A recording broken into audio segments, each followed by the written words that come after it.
उत्तराखंड में कई जगहों पर बादल फटा है। चमोली में रात के समय बादल फटा, रेस्क्यू ऑपरेशन जारी।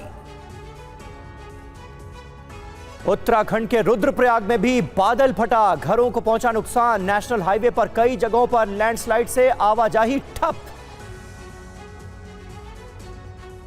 उत्तराखंड के टिहरी गढ़वाल में भी रात के समय बादल फटा, कई घरों को नुकसान की खबर। हिमाचल प्रदेश के ओल्ड मनाली में बरसाती नाले मनालसू ने मचाई भारी तबाही, कई मकान और दुकानें सैलाब में बह गए।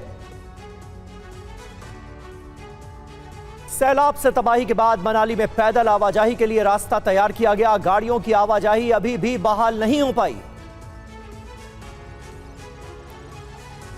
हिमाचल प्रदेश के चंबा में तेज बारिश के बाद अचानक आई बाढ़ से भारी नुकसान, कई सड़कें और मकान क्षतिग्रस्त। बाढ़ प्रभावित जम्मू के आरएसपुरा के अनाथालय से सेना ने 50 बच्चों, 56 बीएसएफ और 21 सीआरपीएफ कर्मियों सहित 943 से ज्यादा लोगों को बचाया। वहीं पंजाब के पठानकोट में राहत और बचाव अभियान जारी है। वायुसेना और पंजाब पुलिस का ज्वाइंट ऑपरेशन चल रहा है। चिनूक हेलीकॉप्टर से पहुंचाई जा रही है मदद। बाढ़ से प्रभावित अनंतनाग में लिद्दर नदी के पास फंसे लोगों को बचाया गया। खानाबदोश परिवारों के 22 लोगों को सुरक्षित निकाला गया। जम्मू कश्मीर में बारिश और बाढ़ का रेलवे सेवा पर भी पड़ रहा है असर। कठुआ माधोपुर पंजाब के बीच रेल यातायात ठप, 38 ट्रेनें रद्द, कई ट्रेनों का रूट बदला गया। तेलंगाना में मूसलाधार बारिश से हाहाकार, कामारेड्डी और मेढक जिलों में 50 सालों का रिकॉर्ड टूटा। अब तक 500 लोगों को रेस्क्यू किया गया है। तेलंगाना के राजन्ना सिरसिल्ला जिले में बाढ़ से हालात खराब, बाढ़ में फंसे 7 लोगों को सेना के हेलीकॉप्टर से सुरक्षित निकाला गया। तेलंगाना के कामारेड्डी शहर में बाढ़ से हालात काफी खराब है। भारी नुकसान, ड्रोन से ली गई तस्वीरों में शहर का बड़ा हिस्सा जलमग्न नजर आ रहा है। महाराष्ट्र के नांदेड़ में तेज बारिश के बाद कई गांव में बाढ़, घरों में भरा बारिश का पानी, लोगों की मुश्किलें बढ़ी।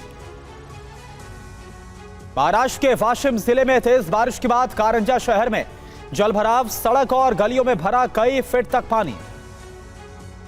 यूपी के मिर्जापुर में गंगा नदी का जलस्तर खतरे के निशान के पार, गंगा किनारे के घाट डूबे, 10 से 12 गांव बाढ़ से प्रभावित।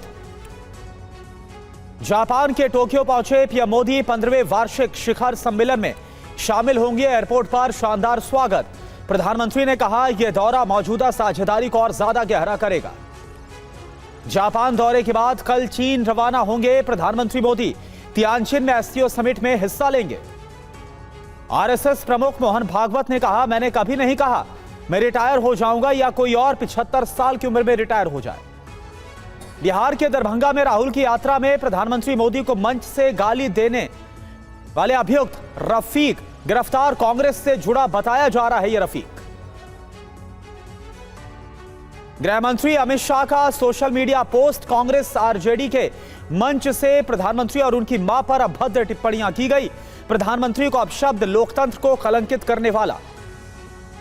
संबल हिंसा पर न्यायिक आयोग की रिपोर्ट आई सामने। आजादी के वक्त से अभी तक जिले में 30% हिंदू आबादी घटने का दावा, एसपी ने नकारा, बीजेपी ने खड़े किए सवाल। महाराष्ट्र में फिर से मराठा आरक्षण का मुद्दा गर्मा गया है। मुंबई के आजाद मैदान में आज मनोज जारंगे का आंदोलन। दिल्ली साइबर पुलिस ने फर्जी एडमिशन रैकेट का पर्दाफाश किया। कॉलेजेस में दाखिला दिलाने के नाम पर करते थे ठगी। गाजियाबाद से 2 गिरफ्तार, 1 करोड़ से ज्यादा कैश बरामद हुआ। नेपाल बॉर्डर से जैश ए मोहम्मद के 3 आतंकवादियों के घुसने की खबर, हाई अलर्ट पर कटिहार रेल पुलिस।